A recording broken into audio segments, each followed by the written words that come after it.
the question is that, okay, well, Tom Bombadil, who appears to be kind of immune to the ring completely. If you remember from the story, Tom Bombadil puts the ring on and nothing happens. He doesn't turn invisible. And he looks through, there's the famous picture of him looking through, he puts his eye through it, looks through it, and he starts laughing. Like, to him, he's like, what is this? A little trinket, right? It's like this. Tezi and I have this ring of power that we got from the Santa Barbara playing of all 3 films in one night. That was fun. Yeah. The obvious... Go ahead. Just also Frodo puts the ring on and Tom can still see. Oh, yeah. That was awesome, too.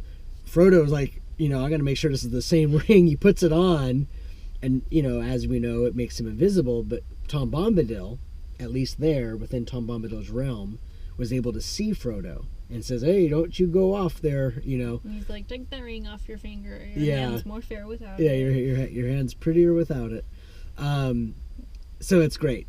And the question obviously comes up then, well, then why not just give the ring to Tom Bombadil and the Lord of the Rings is solved, right?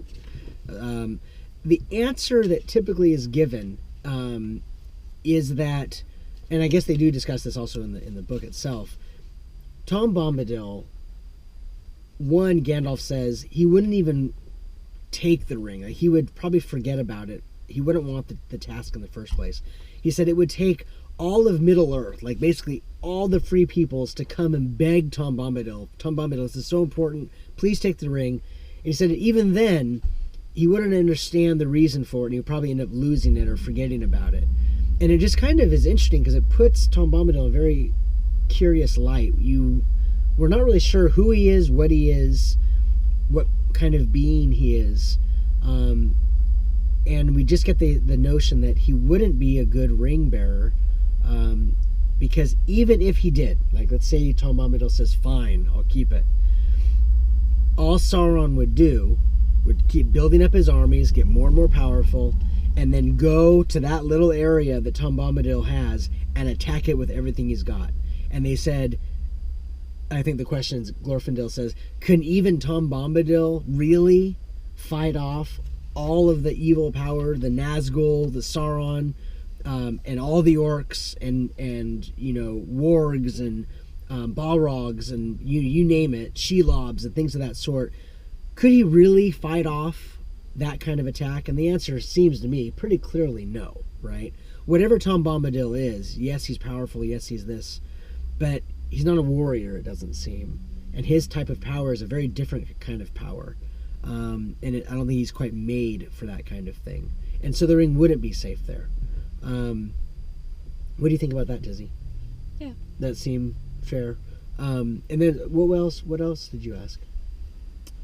They mentioned sending it across the sea. Oh, right. They discussed at the Council of Elrond. Because if you guys remember, the whole Council of Elrond, the whole point is, what are we going to do? Here's this ring. The halfling has come forth, bearing Isildur's bane, right? The ring that is the one ring, the ring of power, and will bring anybody who wields it to evil eventually. What are we going to do with it, right? We can't just destroy it. One thing that doesn't happen in the book that I do love that they do in the film is when Gimli says, well, let's be done with it then, right? And he just goes and he just cracks it, tries to break it and smash it with his axe. And we all know that in that awesome moment, the axe is obliterated. And dwarves, of course, their axes don't just break like that because this is, special. The dwarves are master craftsmen, etc. And so we see in this one visual that the ring cannot just be destroyed. It can't be unmade like that. You can't destroy it by any regular means. It must be taken where it was made originally and be unmade. So one of the ideas is, well, we could put this on a boat from the Grey Havens, cure it on the shipwright, can send it west, and we'll let the Valar take care of it. And Tezi, they don't specifically mention the Valar. They don't mention the Valar. They just say to send it over. 2 things remain for us to attempt to send it over the sea or to destroy it, and we can't destroy it. Right. And the answer I think that's given is basically the powers in the West, the Valar, the gods of the world, would not take it the idea is that this ring is of Middle Earth. In other words, it's kind of like this is a part of Middle Earth. It's a part of the story of Middle Earth, and they are not going to always swoop in whenever they're needed, so to speak, to save the day, because for some weird reason, and this might not be a satisfactory answer, some issues like that simply must be handled by the people with whom it's, a part of. In common, modern day usage, we could say the same things. We've talked about this. Why doesn't God just come down and end all evil, right? Why doesn't God just come tomorrow and make everything perfect, make all our troubles go away, or why doesn't God heal our, 97-year-old grandfather who has terminal cancer, right? Why doesn't God just come in and say, you're healed, live forever? And the response is, on some level, is that it's not how God works, right? God doesn't work that way. God uses these kinds of tests, these trials in our lives to bring us closer to Him, to make us better, to humble us, etc. And it's the same with the Lord of the Rings in some way. At least you would extrapolate that the Valar, the gods of the world, Tolkien's creation, is that they're going to say, no, we're not just going to take the ring for you. This is your issue. This is for you guys to overcome, for better or for worse. It's part of the story. That's how I explain it. Also, and furthermore, the Valar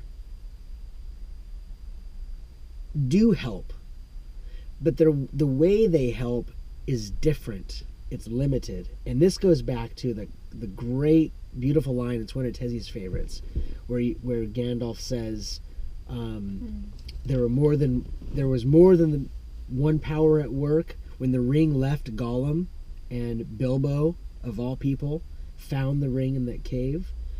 Gandalf makes the point, there was more than one power at work. The ring wanted to be found, and not by Bilbo. The ring was intended to be found by an orc, which would be much more easier. It would corrupt the orc. That orc would have been probably killed and caught very quickly, and could be rounded up, and it would be back in the hands of Sauron in no time. But instead, the most unlikeliest of people, Bilbo from the Shire, gets the ring. The idea is that somehow, however powers work, these gods, they were doing their stuff to where Bilbo happened to be there and happened to find the ring.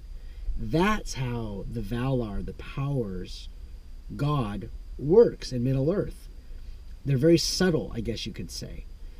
But it doesn't mean they're, that's a very powerful thing. They're very active. So what I would say is they are trying to help, and they do help in some ways, and we'll see more in the coming story how those things are happening. Even when Frodo is attacked on Amon Sul, on Weathertop, you remember he slashes at the Nazgul, but he says, Elbereth, he calls out the name of Elbereth. Gilthoniel. Aragorn tells him, he said, this, your stabbing of his foot or whatever, he said, did nothing. It basically all it did was cut the cloak. He goes, what was more damaging to that Nazgul was the words Elbereth. In other words, it was a prayer, really. It was an invocation, a prayer to Elbereth, who is Vanya. She's one of the Eldar. I'm sorry, not the Eldar. She's one of the Valar. And so it was like a prayer, and she, in some way, her name has power, and it caused damage to that Nazgul.